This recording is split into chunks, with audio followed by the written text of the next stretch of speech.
Okay, guys.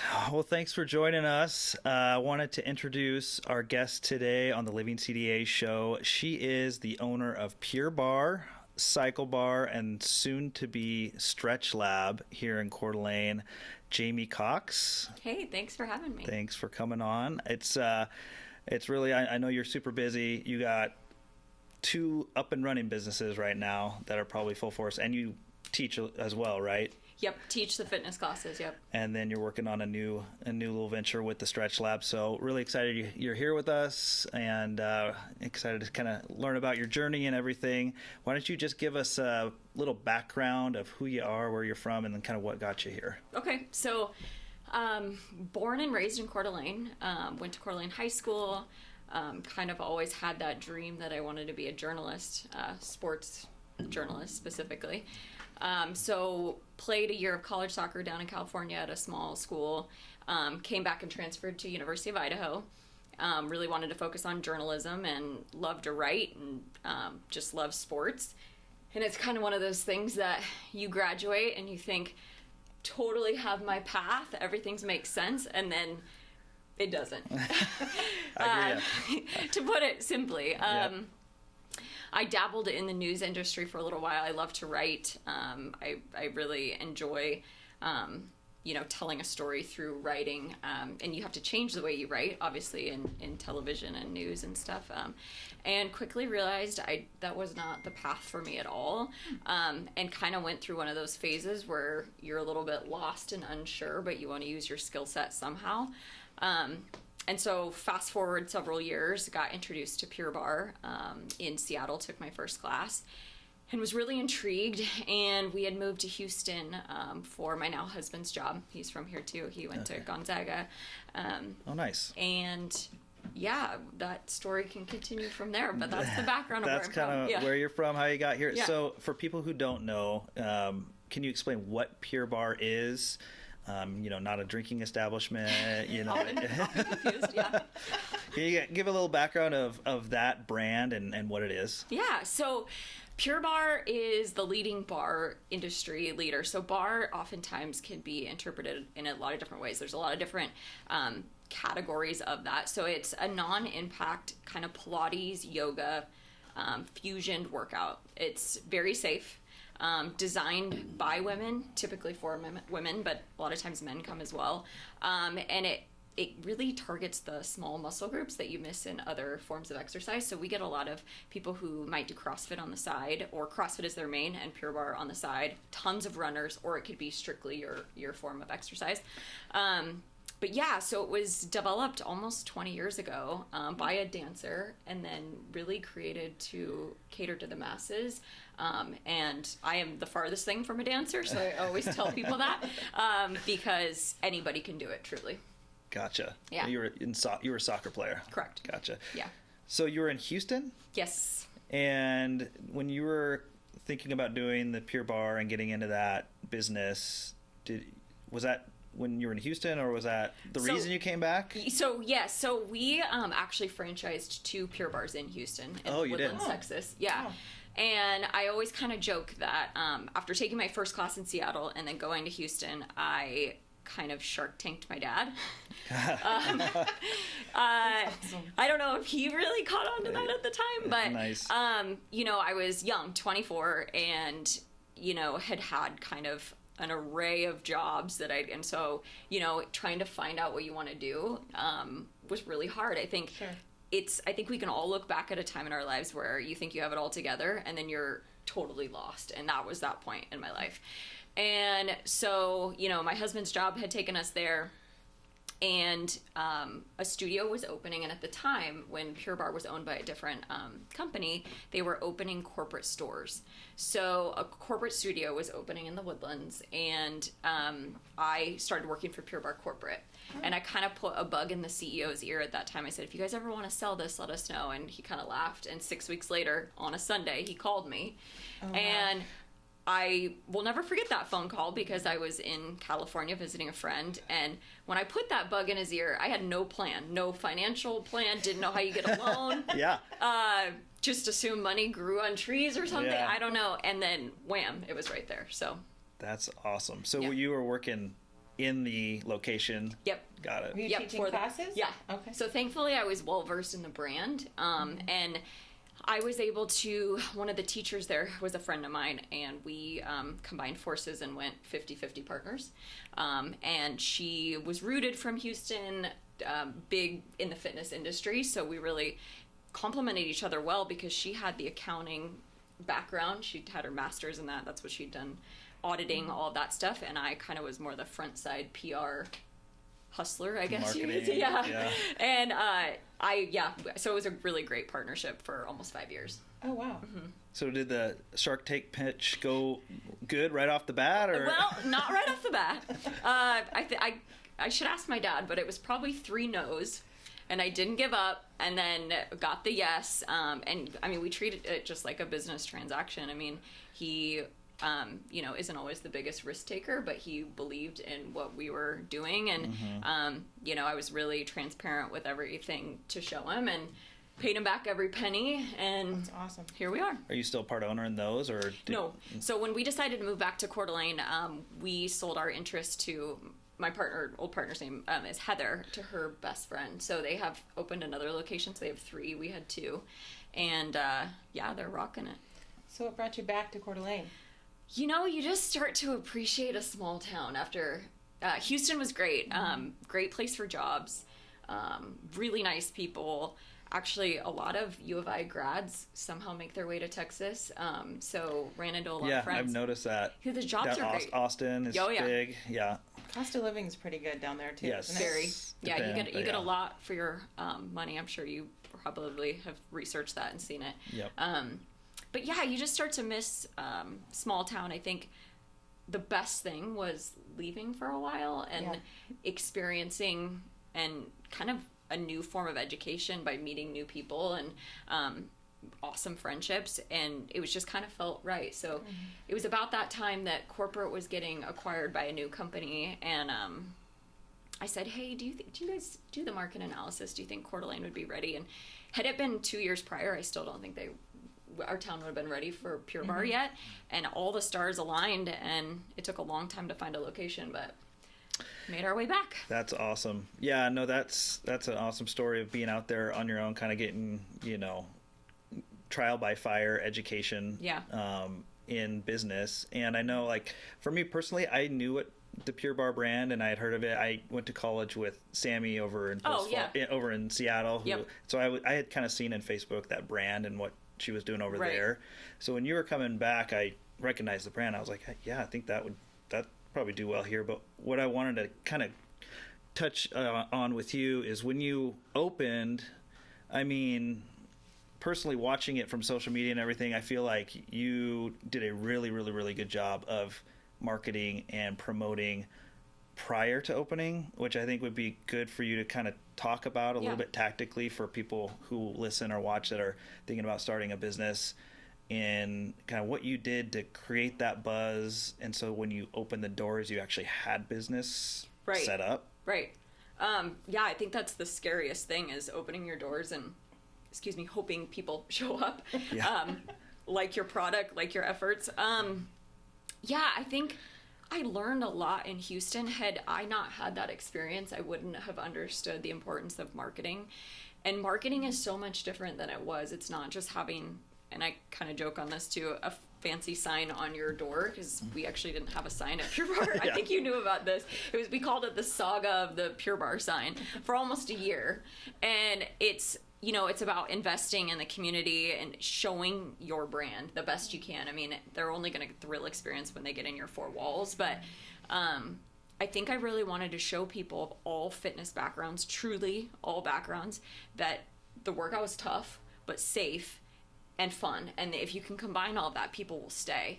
I was the first to say, when I took a Pure Barre class, I was thinking it was going to be ballet and that I'd be a complete fish out of water, which I was humbled for sure. And so, I think you have to invest in that and get people hyped and excited. And then that kind of snowballs from there. So how did you do that? What was, tactically, what did you do? Because even me, who didn't know the brand before, saw it. Oh, okay. Well, I good. mean, Yeah. you know what I mean? Yeah. Like it really did resonate out, and Connor and I talked about that before you got here a little bit. Like you did an exceptional job Oh, thank you. of generating that buzz, and I don't think everybody normally does that when they start a business. There's a few Yep. examples of people that I think in town have done that, but it's definitely not the norm. Yeah, you can teach a business on how to launch Yeah. Oh, wow. at a location. Thank you. I mean, I'm definitely a compliment. I think you have to be real. Sure. I mean, we were talking about this earlier. There's nothing scarier than getting on a Facebook Live and Yeah. messing up or, Right. whatever. I think you got to be real yourself, be vulnerable a little bit, and then just, believe in it. Try to show your face at everything. I'm a big believer in being genuine, and with that, I'm not a big networker per se, but I really Right. believe in showing up to the community events, the charity events, especially the ones that you really believe in and support. The big event that we did was at the resort golf course, and it was all for charity. It was all for St. Vincent de Paul. And so we were able to fit almost 200 people in there, and so we all worked out together, and That's Cage awesome. And that was covered it. before your location was open? Correct. Or right, So that was actually, what's the date today? the 23rd? Okay, I think it was end of January 2 years ago. So we ended up opening in April. So it was a good chunk beforehand. Yep. Yeah, And you got how many people? just about 200. Wow. And so, like you Yeah. mentioned, Facebook Live, was a lot of it just Instagram? And does Pure Barre, the franchise, do they have kind of a roadmap for marketing? Or is it Now something they that do. you... So now that Exponential Fitness bought us, and we're an umbrella of 7 brands. But prior, when we were opening, it was a previous company that owned us. So it was pretty, there's resources. And I definitely believe that, I haven't had to reinvent the wheel. Franchise has the branding, the quality of the class, the quality structure. You should be able to go to a Pure Barre anywhere nationwide and feel the same style, the same workout, the same customer service, everything. But at that time, it was a little bit more hands-off. Now they're really invested. A very well-known company owns it.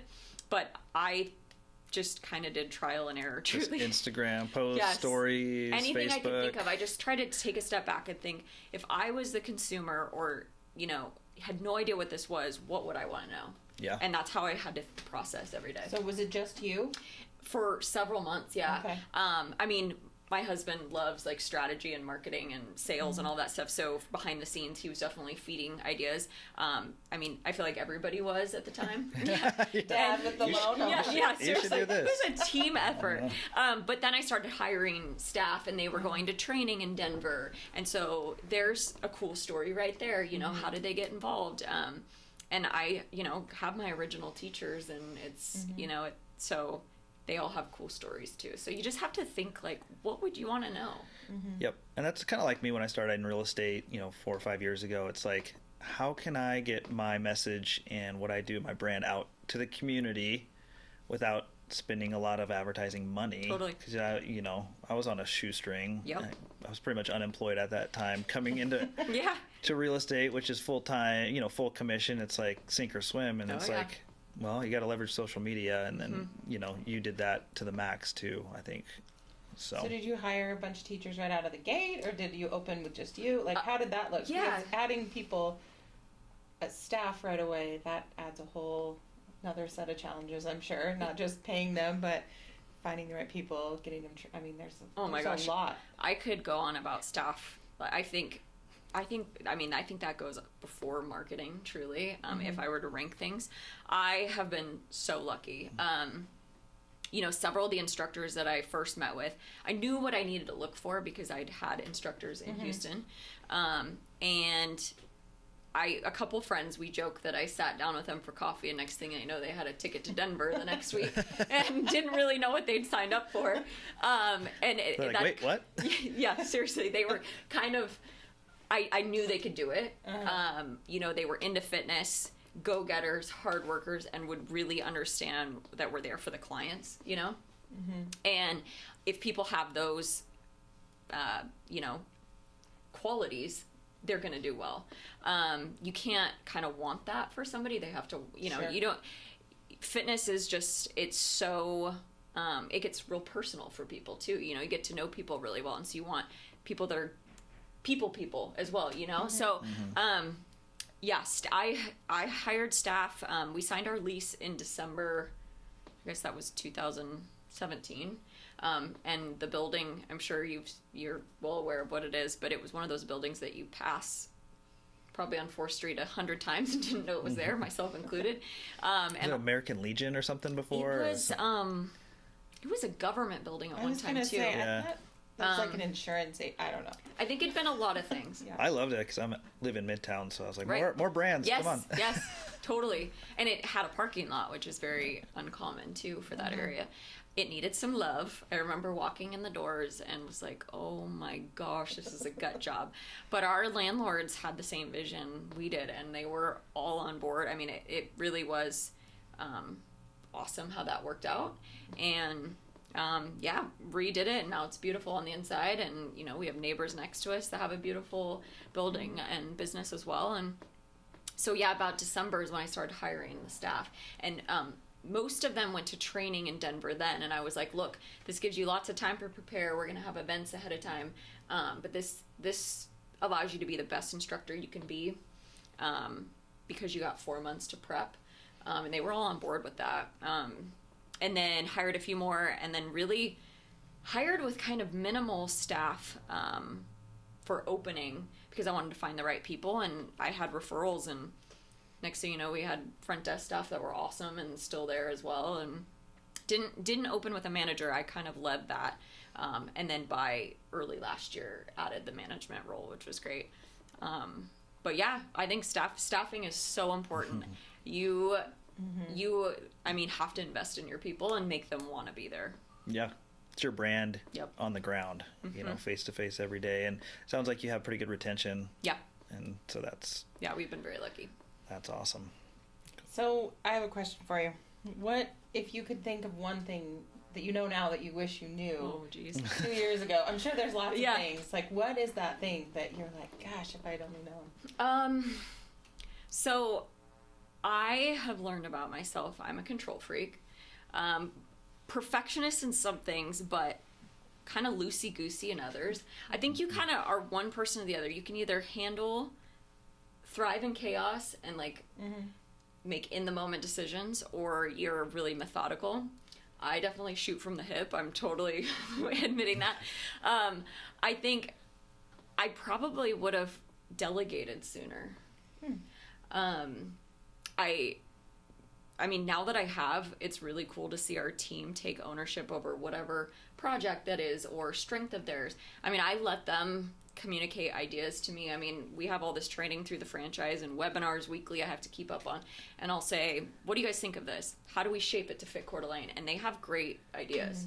Gotcha. So is it kind of a transition from when you were taking on everything, you know, you're worried about your customer being the end user, the people coming in, where now your staff and management is almost like your customer? Totally. Kind of like making sure everyone's going the same direction. Yeah, I feel like now I teach classes, but I more manage the managers, and that's how everything's trickled through, which was a hard transition for me. Yeah. I like grunt work. I like being in there all hours of the day and see the good, the bad, and where we can improve, and clean toilets and, you know, all that stuff. Like it's actually been really hard for me to take that step back, but it's like that evolving level of education where it's kind of just a new role, you know, and as we grow, I think other things would fall through the cracks if I didn't do that. So have you found any challenges with the kind of way fitness is going? I'm not an expert on fitness, you know, I need to get to the gym more often, but it seems like Peloton going nuts, and people doing a lot of this, you know, investing a lot of money in their own homes with all these things. Have you seen any difference in your business or? So Peloton's an interesting one. With Cycle Bar, we still have a lot of clients who still come to Cycle Bar even though they have a Peloton at home. I think the Peloton comes with, it's, you know, if you got a small chunk of time and you want to get a 20-minute butt kicking in, great. It's great for that. But, and it's kind of, you know, this has become a popular word, but the community aspect of coming to a place where people know your name, you're held accountable, you know the instructors pretty well, so much different than it's so easy to talk yourself out of a workout at home. Yep. Philosophy, yeah, it is. My philosophy is just, I love when people move and do things they like, you know, and I don't think there's like a wrong way of fitness or the right way. But hosting events and challenges and things that keep you really motivated and excited keeps people coming back. But yeah, definitely. I mean, the Instagram craze of fitness right now and fitness tips left and right and, you know, all of that, I think has caused, it's actually made people more educated on the topic, but you still can't peel away like the group. The actual, you know, being in there. And you touched on Cycle Bar a little bit. Do you want to talk a little bit about how you went from, because Pure Barre was, what, a year and a half in when you made the move and started that? Yeah, so Cycle Bar was another acquisition by Exponential Fitness. And I mean, my husband and I have always loved cycling classes. We went to lots of different brands in Houston, you know, and the biggest trend was musically driven. So you ride to the beat of the music versus, you know, old rock music you don't want to listen to that doesn't motivate you in a cycling class. And doesn't motivate some people. Right. Yeah. Right. Doesn't motivate me, you know, but yeah. So, yeah. And I liked riding outdoors and stuff too. And we just felt like that piece was missing. It's a really intense cardio class, but it's really fun. I think, you know, this is a big cardio driven community too. I mean, people run outside. We have races in the summertime almost every weekend, Ironman. And so we wanted a place for those people to be able to train in the winter too, which has been huge this winter for sure. And it's fun. The class is really fun. So it's something that a lot of husband and wives are doing together. I mean, some of the guys have like text rings right now of who's going to beat 5:15 a.m., you know, and it's easier to get the husband into Cycle Bar than it is Pure Bar. Very, very true. Yes. Where's Cycle Bar? So located? Cycle Bar is right across the street from Winco on Appleway. Oh, okay. And yeah, we have next to Firehouse Subs, right? Firehouse Subs and Thomas Hammer Coffee. Oh, okay. So both great neighbors to have for, you know, the lunchtime crowd or early morning. Then they pop in and get their coffee next door. So it's been great. And that place just fell into our lap. The real estate market is tough to find places, as you guys know. Yep. Yes, it is. I mean, which is awesome. That means people are bringing business into the town, so no complaints. But again, I had to find, with 40 bikes in the room, we had to be able to find parking to accommodate that. Gotcha. So how long did that take to find a building? Honestly, it was one day of driving around. I did the old-fashioned drive around because I'd looked online. A lot of it was outdated. You'd call and say, oh, that's already been filled. And saw a sign, and it was 2 locations that they were willing to, you know, not put a demising wall up, and you could take both. Nice. So, and I needed that much square footage. And that's a good real estate tip for commercial too, because you can't always find commercial listings on the MLS or online. I mean, right. Sometimes just driving around, especially for commercial, is the way to go. So true. My husband couldn't believe we were doing that, but it worked. You know, it worked. So it worked. Yeah. So found that space and worked on that for, it probably took a couple months to finally kind of get that squared away and then start the build out and permitting and all that stuff. But yeah, so that's a lot in 2 years. Yeah, it is. It is. Like, yeah. Yeah. Have you slept yet? You know, I'm starting to now. Good. I am a morning person. I feel like I'm the most efficient from like 4:30 to 8 a.m. And so that's when I respond to emails and get kind of my day set, but I go to bed really early. Let's just put it that way. Yeah. Got it. Yep. There's science behind that, actually. Yep. You are more effective in the morning. Most people, anyway. Yeah, Coffee in hand. I am. Yeah. And then especially when you have kids, if you can get yourself up before the kids get up, yes, it's like you can get a lot done. Totally. Sure. So the third leg of the stool, Stretch Lab. This is a brand new kind of business that you're opening up. Yeah. Can you give a little background of what that is and what you're, hoping to open by and all that good stuff? Yeah. So Stretch Lab, I think, is kind of the third modality that truly caters to anybody.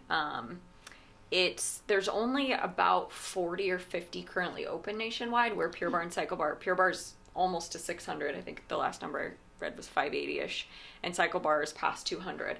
So there's a lot of territory sold, but they're in the same process I am. And it's one-on-one professional stretching. It's a big open room concept. They can use, a hypervolt vibrating gun or different tubing or just strictly body weight. And you're walked through the whole thing. So there's also a group stretch as well if some people are kind of more comfortable in a 5 or 6 person style. But otherwise it's one-on-one for 30 minutes or nearly an hour. And we're hiring right now. So looking for probably 10 more employees. We look for people with like a massage background or athletic training or, something along that realm. And then they go to the training at the corporate level and become a flexologist. So it's our own developed technique. Gotcha. And then what's the process? If you go to do Stretch Lab, are you trying to make yourself more flexible or like less prone to injury? Is that the benefits really from that? All of the above. Some stories are, a grandparent who wants to be able to pick up their grandkids and not, strain something doing that, or a golfer. Yeah. I mean, I think that's been the biggest thing that's been stressed to golfers is flexibility. It's so easy to, believe it or not, get hurt in golf. Yeah. Yeah. Well, I get made fun of by Nicole and my daughter Avery because I'm the least flexible person on the earth. Put you on our list. Oh man, I should, because Avery's a gymnast and so is Nicole. Live. Yeah. Yes. Oh man. Yes. Yes. Oh my the gosh. Living CDA show goes to Stretch Lab. No, but it probably would help. So it feels great. Yeah. I'm admittedly actually not the most flexible person naturally either. I kind of blame years of soccer and running on that. And it feels so good. And it's one of those things that if you want to come early before work, you're kind of energized, so you can go to work and not kind of feel like a massage where you probably want to go lay down. Yeah. Yep. Or after work. So we're going to have really extended hours, probably 7 a.m. to 7 p.m.-ish, or maybe 8 p.m. to kind of hit all the crowds. A lot of student athletes really benefit from this. A lot of PTs support it post when they're done with their patients. Then it's just like an ongoing health benefit. So. Gotcha. So do you have a lot of clients that come to both of your businesses? Yeah, we do actually. They want to get the cardio strength training from Cycle Bar, and then the full on, against your own body weight strength training from Pure Barre. And I can't thank this community enough for how just open arms they've been. I mean, people that, had followed my journey on Facebook with studios in Houston that maybe I hadn't seen in years, or, you kind of communicate off and on, were just so supportive and spread the word, and then that really carried through. Even That's awesome. Even my mom, who has always been a hiker, skier, didn't really attend group classes. Now she's signed the 100 Club Bar and comes to classes all the time, and so it's really fun to see how people's lives have changed for sure. That word of mouth in this town is unstoppable. It's like fire. I mean, that's what you want. Yeah, I think that's what you got early on, which is awesome.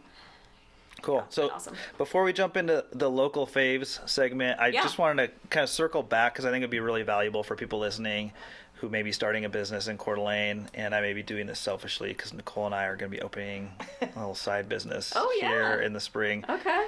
Love it. Tactical, because obviously your social media marketing really was huge when you first opened Pure Barre. Is there something you would give in terms of advice of which platform right now you see the most engagement, or what you get the most response off of? Yeah, that's actually a great question because in Houston, Facebook won people over, way over Instagram. And when I came here, it was complete opposite.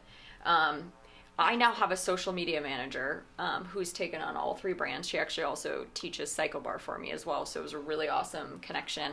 And I think keep up with it. Keep it really Consistency. Real, consistent. What's your message? I admit I shoot from the hip a lot, and now we're creating calendars with more organization. Like, hey, we're having an open house on this date. How often are you going to market that? And how are you going to do it?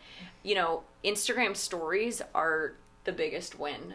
People love in the moment. It gets way more engagement than an actual post. You can have polls and things where people can respond to you and they feel like they're a part of something because you want them to be. I think that's. But you've also built up your community on your account, right? Right. Yeah. So once you kind of build that up, you can get a lot of engagement. Totally. And it's free. Yeah. Yeah. Unless you want to, boost anything. And, right. But I think my best advice is invest in marketing, and invest in somebody who's good at it. The algorithms and all that stuff change so much. I couldn't even tell you what the latest trend is on that. And that's why I had to, finally outsource it, where I help create the content, but you don't want to worry about what time of day it goes out. Yeah. Whatever. And that's probably seen through, like you were talking about Facebook in Houston.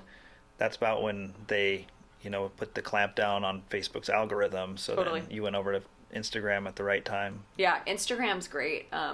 You see all age groups on there, demographics. It's fun. It's a quick way to message a business. And people really feel like they get to know you. Investing in marketing is huge, and it can seem scary when you write the check, but 9 times out of 10, it's gonna bring itself full circle, and it's really important. So. Yeah, and in our business, Living CDA, I feel like we try and be consistent on Facebook and Instagram, and it's hard to measure. That's the tough thing. I think a lot of people, they tap out if they do a few posts and they don't get a lot of response, or they don't get a lead. It's not like it's not like transactional marketing. It's like long term. You just have to keep doing it and build your brand and build it, but you can't really see the numbers right away. Yeah, and I think that would be like my other piece of advice for people starting a business or, their own thing is don't give up. I mean, there's going to be plenty of tough times. I mean, there's going to be times you don't know if you can make payroll, or if your marketing budget is shot, or, just the list could go on. But if you believe in it and really hone in on your niche, it will prosper. But there's definitely going to be hard times. There's times where you want to just bow out. Yes, but don't do it. Don't do it. Keep going. Yeah. Awesome. Okay, Lexi, you want to kick off our local faves? And we asked 3 questions to every guest, the same questions, and kind of get their answers. So they're easy. The first one, we both just love coffee, and we like to know where our guests drink their coffee. What's your favorite coffee place? I am a huge coffee gets me through the day. So I kind of laughed when I was thinking about this. I'm like, okay, there's the answer where you're in fitness and you probably shouldn't promote this, but I'm going to anyway. Be real. That was another answer. Being real. If I'm in the mood for like a really good cinnamon roll, it's Terra Coffee on Northwest Boulevard. Those cinnamon rolls to die for. Okay, that's good to know. But I also host actually a lot of interviews at the Vault. I always get a good cup of coffee there. So those are probably my 2 favorite places, depending on what mood I'm in. Where you spend most of your coffee shop time? Yeah. Got it. All right. What about restaurant? Where do you? Syringa. Sucker for sushi. Yeah. Yep. Cool. That's one of mine too. And the new, Have you been to Monarch? Yeah, so I was just going to say. I think I was there 2 days ago, actually. Yeah. Where's that? I've got Midtown, it's the old Syringa, the old building. Right by Garnet. Like ramen. Go. Very cool. See, we're very Midtown centric in these answers here. So the last question that we ask everybody is just to kind of, for people that aren't from here. Yeah. If you had one day in Coeur d'Alene, and you had maybe somebody from out of town, what would you take that person to do? I definitely think, weather permitting, hit the lake. It's like that was the gem and the piece that I missed so badly in Houston. So I can actually speak that from the heart. To have clear, pretty water. A lot of people don't even know what that's like to go out on a boat. Like. Yeah, truly. Water that's not brown. Exactly. And you meet other people out there. It's always a good time. You just kind of feel alive and free. And so that was a piece that I really missed. So that was the first thing that came to mind, especially for summertime months. But I also think going to little surrounding towns like Sandpoint or something, you kind of go see how the culture. North Idaho is really special, and it's a surprise to me. A lot of people that have been here a while have never gone up to Sandpoint. It's like 45 minutes north. So that's a good one. Yeah, they have lots of good restaurants there now, and you get to see another beautiful lake that is so different from Lake Coeur d'Alene too. So anything outdoors, I mean, I think we've had a lot of friends visit from the southern states in the last couple of years since we moved back, and we always take them on the lake. We always take them to Hudson's. Yep. And we joke that Tubbs Hill is now called Tubbs Mountain because our Texas friends think of it. Let's go hike on the mountain. Yeah. And we live close to there, and so when we run Tubbs Mountain, you feel pretty proud of yourself. I like it. Yeah. That is awesome. Cool, Jaimee. So where can people out there listening or watching find you online, or like physical locations of Pure Barre, of Cycle Bar, and where Stretch Lab's going to be going? Yeah, so Pure Barre's 4th Street, Midtown, and it's the big red lit up Circle P when you drive up. And Cycle Bar across from Winco. And then Stretch Lab will be near Lake City High School in the new center, near the Maverick gas station on Ramsey. So got it. Different pinpoints of the town. Yeah, you're at all levels. Yeah. Very cool. So come find us on social media. Reach out to us. We love to have, first time riders, first time coming to class, whatever. But Stretch Lab should open here in call it like probably 4 to 6 weeks. Construction's almost done. And awesome. You got any specials going on? Yeah, so we'll have we're going to do like a big giant grand opening there. We have lots of awesome neighboring tenants that are opening businesses too. Highly suggest going to all of them. They're all great and really great owners too. So we'll be doing a pre-opening special to get in on stretches at a discounted rate. So those will be released here shortly. Nice. Yeah. Awesome. Very cool. Thanks again for joining us. Yeah, thank you for having me. This to is learn awesome. about the whole journey and coming back home to Coeur d'Alene, and a lot of success going on. So, congrats. Thank you.